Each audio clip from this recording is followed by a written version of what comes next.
Hello दोस्तों, मैं रेखा रिमझिम ब्यूटी टिप्स से आज हम बात करेंगे हेयर लॉस के बारे में।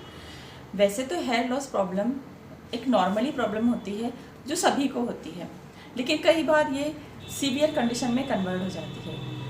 Hair loss problem severe condition में क्यों कन्वर्ट हो जाती है, इसके क्या रीजंस होते हैं, आज हम उसी की जानकारी आपको देंगे। लेकिन इसके पहले दोस्तों, आप मेरा चैनल सब्सक्राइब कीजिए और लाइक कीजिए, उसके लिए बहुत बहुत धन्यवाद। तो दोस्तों, आज हम बात कर रहे थे हेयर लॉस के बारे में। हेयर लॉस के बारे में जानने के लिए पहले हमें ये जानना होगा दोस्तों कि हमारा हेयर ग्रोथ कैसे होता है, इसके कितने फेसेस होते हैं और ये कैसे होता है, ये मैं आपको बताऊंगी। जब आप ये जान जाएंगे कि हमारा हेयर ग्रोथ कैसे होता है, तो आप ये भी आराम से समझ पाएंगे कि हमारा जो हेयर लॉस हो रहा है वो सीवियर कंडीशन का है या नॉर्मल कंडीशन का है। देखिए दोस्तों, हेयर ग्रोथ का जो साइकिल्स होता है, पहले आप उसकी जानकारी लीजिए। हेयर ग्रोथ साइकिल्स के 3 फेसेस होते हैं, एनेजन, केटेजन और टेलेजन। एनेजन जो फेसेस होता है वह उस फेसेस में हेयर सिर्फ ग्रोथ करता है, ओनली सिर्फ ग्रोथ करता है। इस फेस को आप हेयर ग्रोथ फेस भी कह सकते हैं। हेयर ग्रोथ फेसेस में डर्मल पापिला हमारे हेयर बल्ब को एमिनो एसिड सप्लाई करता है।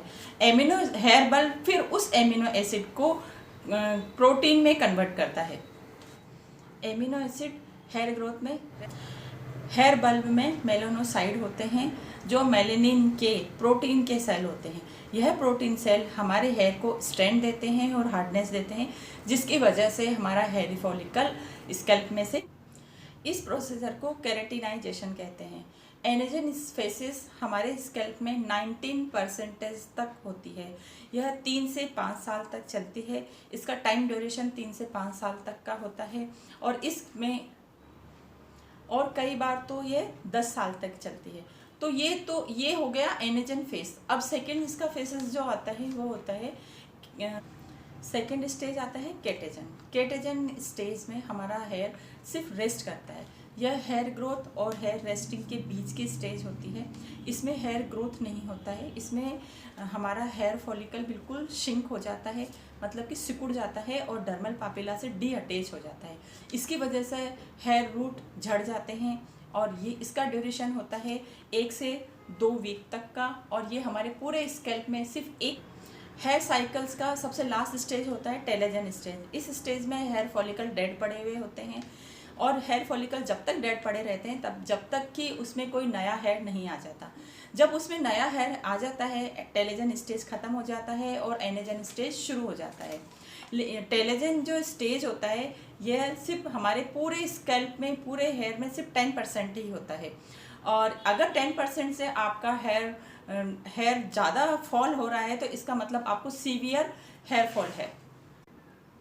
इसका जो टाइम ड्यूरेशन होता है वो होता है 3 से 6 महीने, लेकिन इसका कोई फिक्स नहीं होता कि ये हमारे स्कैल्प में सिर्फ एक ही बार आएगा। यह बहुत सारी रीजंस की वजह से कई बार हमारे स्कैल्प में आ जाता है। अब इसके क्या रीजंस होते हैं ये मैं आपको बताती हूँ। सबसे पहले होता है डैंड्रफ, इसके अलावा स्ट्रेच, इसके अलावा आप अगर आपके बालों को हार्ड वाटर से वॉश करते हैं तो ये भी इसका एक रीज़न हो सकता है। लैक ऑफ विटामिन होता है जिसमें lack of iron, lack of calcium और लैक ऑफ प्रोटीन। इसके अलावा होता है आपका हीमोग्लोबिन कम होना और आपको थायराइड होना।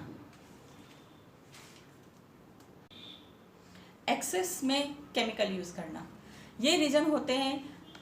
तो हमारे हेयर टेलेजन स्टेज में चले जाते हैं और हमारा हेयर फॉल सीवियर कंडीशन में आ जाता है।